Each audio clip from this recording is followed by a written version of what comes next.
एकादशी के दिन जब आप जल शंकर को चढ़ाने तो रोज ही जाते, जब एकादशी का दिन रहे और शंकर जी के मंदिर में आप जल समर्पित करें तो 3 बार मुख से स्वधा स्वधा स्वधा या स्वधा स्तोत्र का पाठ, जिसमें 12 श्लोक 2-4 हैं। पैसा तो आ रहा है पर घर में टिक नहीं रहा, डॉक्टर में, पुलिस में, एक्सीडेंट आदि में, कहीं गलत जगह पर, व्यसन में अगर पैसा जा रहा है, जुए में, मांसाहार, मदिरा पान, या कहीं आया पैसा आने में कमी नहीं, आ रहा है पर टिक नहीं रहा, रुक नहीं रहा, कोई मांगने आ गया, दे दिया, फिर वहां से अपने पास नहीं आ रहा, अपन कह रहे हैं भैया हमारा पैसा लौटा दो, नहीं आ रहा। तो महाराज शिव महापुराण की कथा कहती है एकादशी के दिन गंगा के जल में मात्र 7 बेलपत्री डालकर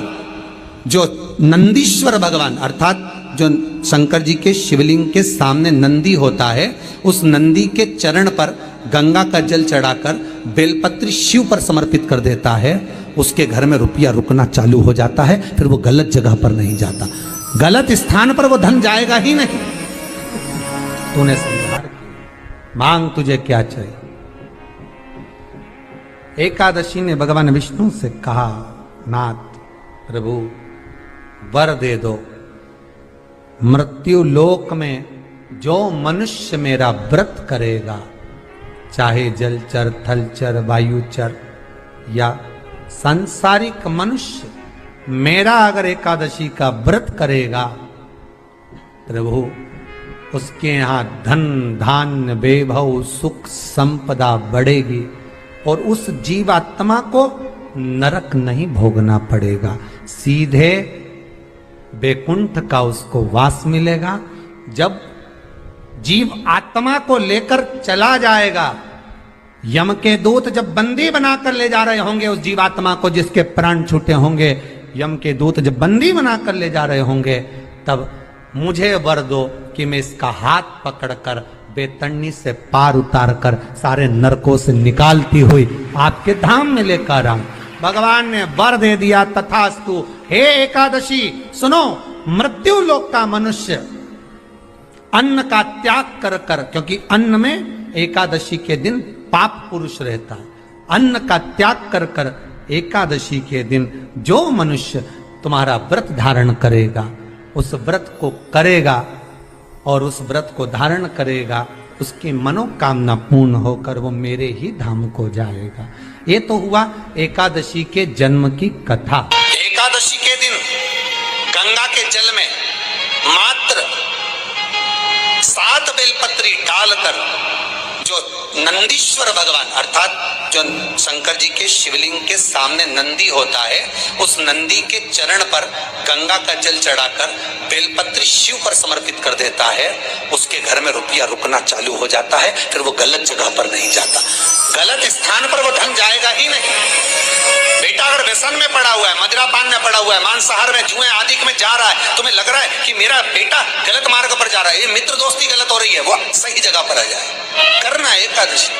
कई लोग इसको धन के लिए भी करते हैं, संपदा के लिए, संपदा के लिए अर्थात जिसका व्यापार नहीं चलता, जिसके घर में पैसा नहीं आता, या नौकरी नहीं लग रही, या सर्विस नहीं लग रही, आप अप्लाई कर रहे हो, जगह जगह जाकर इंटरव्यू भी दे रहे हो और पैसा नहीं आता, तो उसके लिए भी प्रयास किया जाता है। पर उसके लिए यहाँ पर जो धन के लिए करते हैं, उसके लिए विष्णुपदी के लिए करते हैं। मतलब जैसे गंगा के जल में तुलसी के 11 पत्ते डाले जाते हैं और उसको किसी भी नारायण के मंदिर में, राम कृष्ण शिव शंकर नहीं, राम कृष्ण भगवान विष्णु दत्त आदि जितने नारायण के मंदिर हैं, उस मंदिर में किसी भी पात्र में, एक छोटे से पात्र में उसको भरकर रखी जाते हैं महाराज, उससे भी जॉब सर्विस नौकरी में सफलता प्राप्त हो जाती है। परंतु वो भी एकादशी को ही होता है। कुछ देर तक पात्र को रखा जाता है, फिर वही पात्र का जल किसी भी वृक्ष के नीचे डाल दिया जाता है, उससे भी नौकरी के लिए फायदा मिलता है। गंगा का जल कोई साधारण नहीं।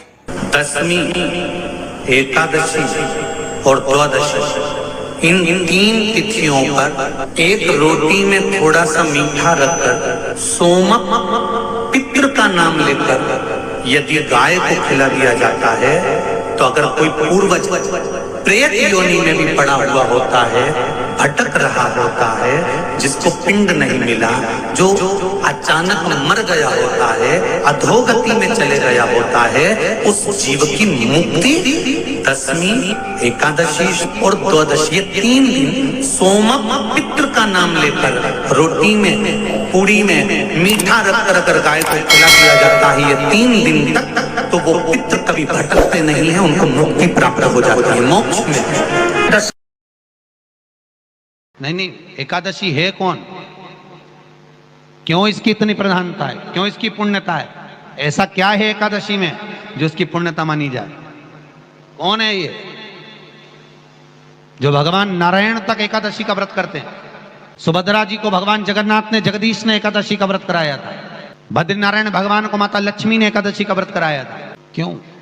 चंद्रायण एकादशी व्रत की माता। एकादशी है कौन? तो कहा जिसको व्रत करने पर भगवान नारायण भी जिसका व्रत करते हो, भगवान माता लक्ष्मी जिसका व्रत करती हो, वो एकादशी है कौन? तो शास्त्र वर्णन करता है महाराज, स्कंद पुराण का सुंदर चातुर्मास्य खंड के अंतर्गत वर्णन आया है महाराज। एक बार भगवान विष्णु आनंद में विराजमान थे, पद्मावती और माता लक्ष्मी दोनों उनके पास में विराजी हुई थी। भगवान लक्ष्मी और पद्मावती दोनों बैठी, एक सिर के पास, एक चरण के पास। कुछ समय बाद वहीं पर ब्रह्मदेव का आगमन हुआ और ब्रह्मा जी आगमन पाकर भगवान नारायण पद्मावती से लगकर उठे और उठकर लक्ष्मी की ओर झुके। झुकने पर इन तीनों के समागम से भगवान नारायण के हृदय चित्त से एक कन्या प्रकट हो गई। उस कन्या का नाम एका था। क्या नाम था? एका। अब 10 उसके गुण इतने प्रबल थे, जैसे पीपल के वो 10 पत्ते गुण में उसके बड़े प्रबल थे। पराग वो एका जिसको निहारती थी। हमारा हिंदू धर्म, हमारा शास्त्र कहता है, हमारे शास्त्र, हमारे वेद डॉक्टर वर्णन करते हैं कि पीपल के पत्ते को अगर एकादशी और द्वादशी के दिन मार्ग से जाती एक थी, तांबे उस के मार्ग पात्र के में द्वार गला खुल कर रख गए। दिया जाए और उस पानी का आचमन 3 बार करा जाए तो जिसकी नाड़ियां चोक भी हो जाती है, डॉक्टर बोले इसका बाईपास करना पड़ेगा, उसको केवल 3 आचमन पानी एकादशी और द्वादशी को पीपल के पत्ते का कराया जाए तो अंदर की नाड़ियां भी खुल जाती हैं। पीपल के पत्ते का इतना प्रमाण हमारे विष्णु पुराण में वर्णन है। पीपल के पत्ते का इतना प्रमाण, पीपल के पत्ते का इतना लेख है। जैसे चर्म रोगधारी व्यक्ति होता है ना, जिसकी चमड़ी सफेद पड़ जाती है, तो उसको क्या करना चाहिए? केवल हिंदू धर्म में केवल एक पीपल का वृक्ष है जिसका पराग झड़ता है, और वो रात्रि को लगभग 10 बजे से 12 बजे के भीतर, 9 बजे से 12 बजे के भीतर पीपल के पेड़ के पत्ते का पानी झड़ता है। उसके नीचे एक थाली रख देना चाहिए और उस थाली में पीपल के पेड़ के नीचे रख दो, और उसका पराग जब झड़ जाए वो पानी को बाल्टी में धो लो, और धोने के बाद थाली को उस पानी से 15 दिन, 8 दिन, 20 दिन स्नान करिए। धीरे धीरे चर्म रोग समाप्त हो जाता है। सफेद जो चमड़ी पड़ी वो वापस अपने रंग में आना चालू हो जाती है। कोई डॉक्टर को ही नहीं दिखाना।